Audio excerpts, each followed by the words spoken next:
Alrighty, here is Bandito and Sarah. Good. So there you can see we're going to step off that left leg. That's going to be his cue that we are walking, that we're moving. Heel is more of a position than it is a command, so we do want him to always track it. That's part of why we'll say heel when it starts to move. There was that right about turn. With that right about turn, you can see it's his job to kind of just track us versus anything else. There's that sit command right there. Good boy, and a down. Very nice. And you can see how Sarah's right arm just kind of slowly extends down. That's his little signal to down. There, she's going to get his eye contact, stepping off that left foot again. We're going to go for that heel. There we are. Beautiful. Good. She asks for that watch command, and that's how she gets that eye contact back up on her. Naturally, he's going to fall into some distractions, and that's where we'll just utilize what he knows and go back into it. Good. And down. Beautiful. Good job.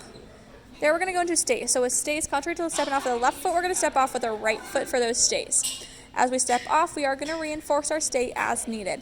Pretty much this is a reminder. So as we go around, we're looking for that head to switch directions. He anticipated moving, so there we're just going to reinforce it. Stay. And we're going to go right back into that stay again, doing that right foot. Good boy. Walking in, because that's his little trigger. He's like, oh, we're doing something. And he gets a little too excited. Good. Very nice. Now that left turn requires a lot more body pressure.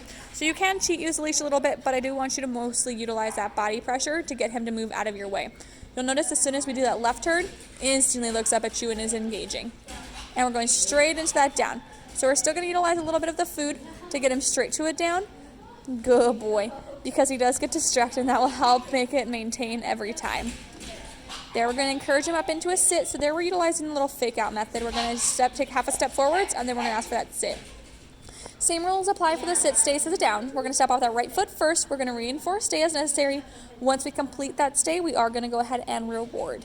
Very nice. Stepping off of that left foot again. We're going to tell him heel and going for that right about turn. Good. And now we're going to practice that place command. So place is for this object, turn around, lay there, and stay there. Biggest component is we do want him to just go on his own and stay there. Good. And now we're going to go ahead and just move the placemat over just a tad bit. Good. Making life easier so you don't get so much shadowing.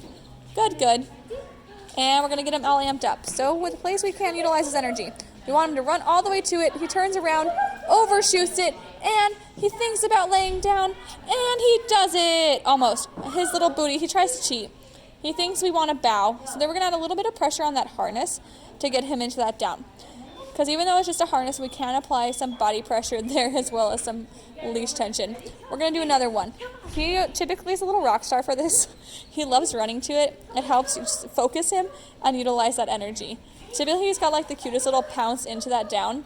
We practiced this yesterday around a bunch of distractions and people and other dogs, and he was a little rock star. Good. Can we get Lily in the frame? Good. And now we're going to go for that down. Beautiful. There he is. So we've got another dog around. Technically, I'm going to rotate the screen so don't get dizzy. Good. We've got lots of other dogs around him right now.